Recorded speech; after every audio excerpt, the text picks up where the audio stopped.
केंद्र में आज जिस भारतीय जनता पार्टी की सरकार है, वो पार्टी कभी भारतीय जनसंघ कहलाती थी। 1951 में जनसंघ की स्थापना में श्यामा प्रसाद मुखर्जी के साथ जिन बड़े नेताओं ने भूमिका निभाई थी, उनमें से एक थे प्रोफेसर बलराज मधोक। प्रोफेसर मधोक 1966 में भारतीय जनसंघ के अध्यक्ष बने।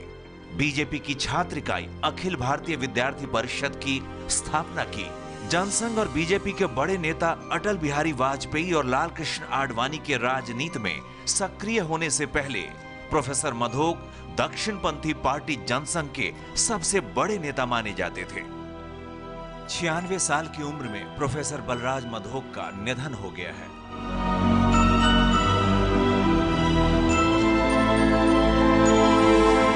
प्रोफेसर बलराज मधोक का जन्म जम्मू कश्मीर में हुआ था। वो दिल्ली से 2 बार लोकसभा के लिए चुने गए थे। आडवाणी वाजपेयी से एक पीढ़ी ऊपर वाले नेता थे और जो चीजें उन्होंने लिखी और बोली हैं उसमें वही तत्व काफी आखिर के दिनों में प्रभावी हो गया और वो पार्टी को भारी पड़ने लगा। नहीं तो जनसंघ के संस्थापक और जनसंघ को खड़ा करने में प्रोफेसर मधोक से बड़ा किसी और का योगदान नहीं है।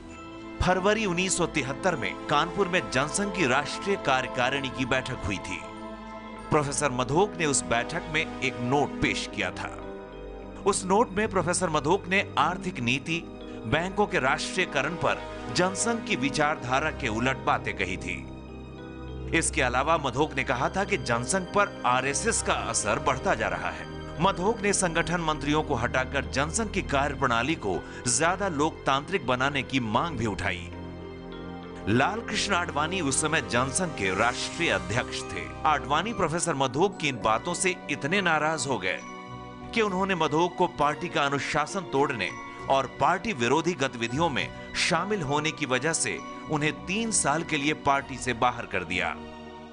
इस घटना से बलराज मधोक इतने आहत हुए थे कि फिर कभी जनसंघ और बीजेपी में नहीं लौटे।